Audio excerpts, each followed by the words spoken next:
So our turbo kit did come with some gauges. Today we're going to install those so we're ready to go when the turbo's in and finished.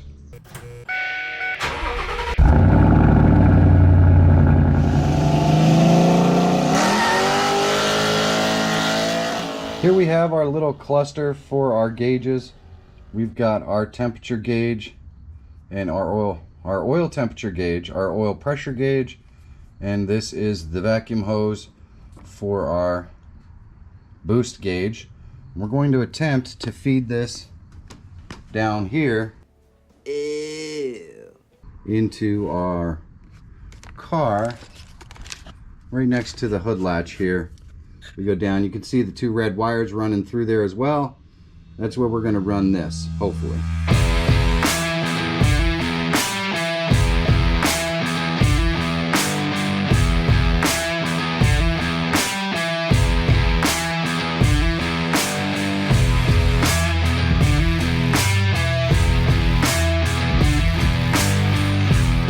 This right here is the T that comes off of the vacuum of the engine. One goes into our blow-off valve up here. The other one is going to go to our boost gauge right here. Goes around and then down in there. This is our fitting for our oil pressure gauge and our oil temperature gauge right here. And then our oil line comes here, goes down in here, and runs across over to the turbo. So we've got our oil pressure line, which will connect here. And then we've got our oil temperature line right here. Right over here. These are gonna run in here along the firewall. Definitely gonna have to reroute them around this. Do we have to? All right, so now we have our pressure sensor oil, temperature sensor oil. They run down along the firewall here and then into this crevice, and they'll all be beautified at some point.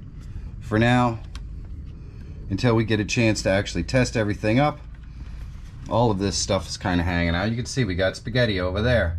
Spaghetti!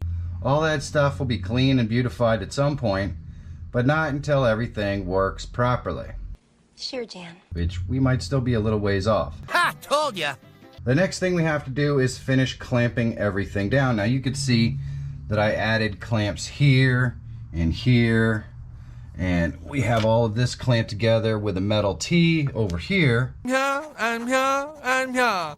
And so that's clamped properly. We have these hoses down here. And here, and here. For our intake breather clamped properly. This is situated now perfectly fine. If we go over on the other side, we got our other side vacuum line that comes right along here. You doing it again? And it is teed right here. He's doing it again. So that it goes into our boost T, and then it goes into our internal wastegate right here. And as you can see, every one of these now has a nifty metal clamp so that we're not going to be blowing them off by accident with too much pressure in the system. They've all been fully clamped and they're ready for the pressure. That is way too much pressure. So we just have to wire those gauges up for these on the inside. Right, that'll work. So here is our knee bolster. Needs a real good cleaning. I know what you're trying to do. But here's where I'm going to mount these gauges. And for those of you wondering why I'm mounting them in such a subtle and unseeable position, That's what she said. I really don't want to change the aesthetics of the inside of the car. I want to be able to see the gauges. I don't want everyone else to have to look at them. So mounting them here makes them subtle and out of the way, but easily I can see the gauges without any problems, because they'll be basically right below the steering wheel. So yeah, that's why I'm putting them here. What I'm going to do, go ahead and just mark the locations where I'm going to put the holes to mount this. And I think we'll clean this up first before we go nuts. These nuts?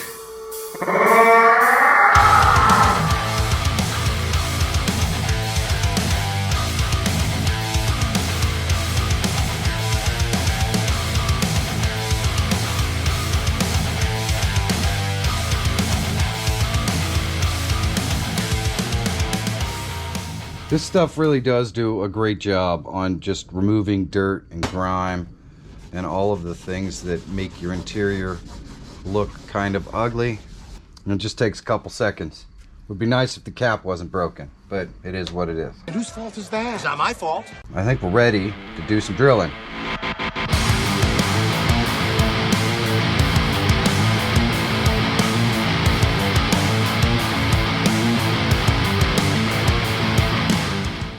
There we go. He can see it, you can't. I like it. I can almost see it. Very, very nice. Well, it's about damn time. Alright, so there are my gauges all mounted up. I can easily see them, and I may adjust the angle a little bit on them so they're a little facing more towards me.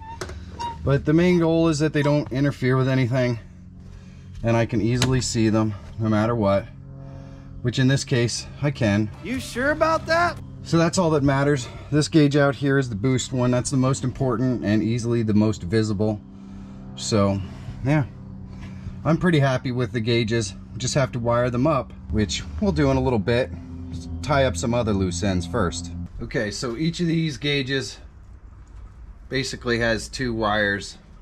I know there are a lot more wires here. There's 2 of them. There's more than 2. They might be for dimmer switches or something like that. Do you need directions? No, I don't. You got your ground, your power, and your signal. That's 3! I only know this because of this right here. So we've got our boost gauge right here, You sure about that? That's why? and it's already marked wrong You sure about that? because it says black to the battery, red to the ignition. As you can see, there's no red wire. Oh, it's red wire to red wire. So we're going to assume that yellow is to the ignition. Well, you know what they say when you assume. Then we have our oil temperature gauge, red to the ignition, black to the battery, and green is to the actual sensor. And then we have our oil pressure gauge. Red is to power, black is to ground, green is to the sensor. So that's how we're going to wire it. I guess that makes sense. So I think what I'm going to do is combine all of our power sources and all of our ground sources, just for ease of wiring. What's the worst that could happen? So there's all of our power, and there's all of our ground, and then there is our sensor wires. Now we just got to connect them up here. And there's our power. Just because I like this to stiffen up this joint and hold everything together better. Say what now? I'm going to go ahead and sleeve these.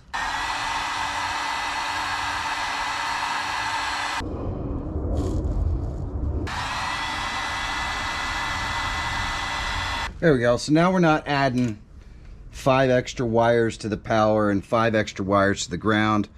I can put the right fitting on here and just put it with all the rest of the grounds, and then find a good power source and just plug it in the fuse box that's under here, and that should work. So this gauge right here is our oil temperature gauge, and so that is this wire right here. Now I do realize I'm leaving these wires pretty long. Nope. Nope. Nope. And that's because they're attached to this. So if I have to remove this, I don't want to have to worry about me pulling the wires out or anything. So we're just going to leave it a little longer. So theoretically, I could pull it out. I can set it right here. That's what she said? And we're good to go. And that just leaves this one here.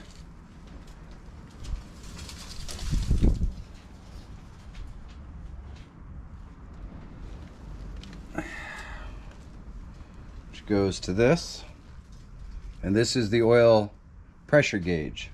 And the last one that we would hook up is our vacuum hose. Goes right here.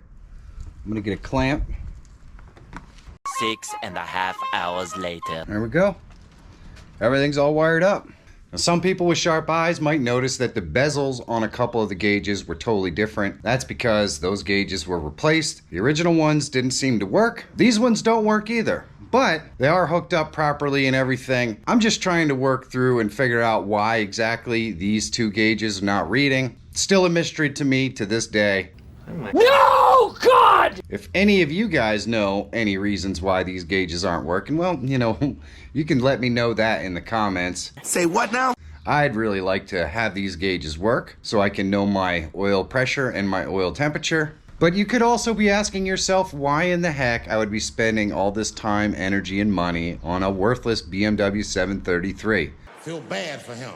Well, that can only be for the love of cars. And if you're watching this, I'm pretty sure you love cars too. So if this moron can figure out how to do this stuff, well, I'm pretty sure you can too. So go out there, find that beater that's been sitting in the field that you always wanted, bring it home, get it running, have fun with it. I mean, that's how we keep this car hobby alive. And I'll see you in the next one.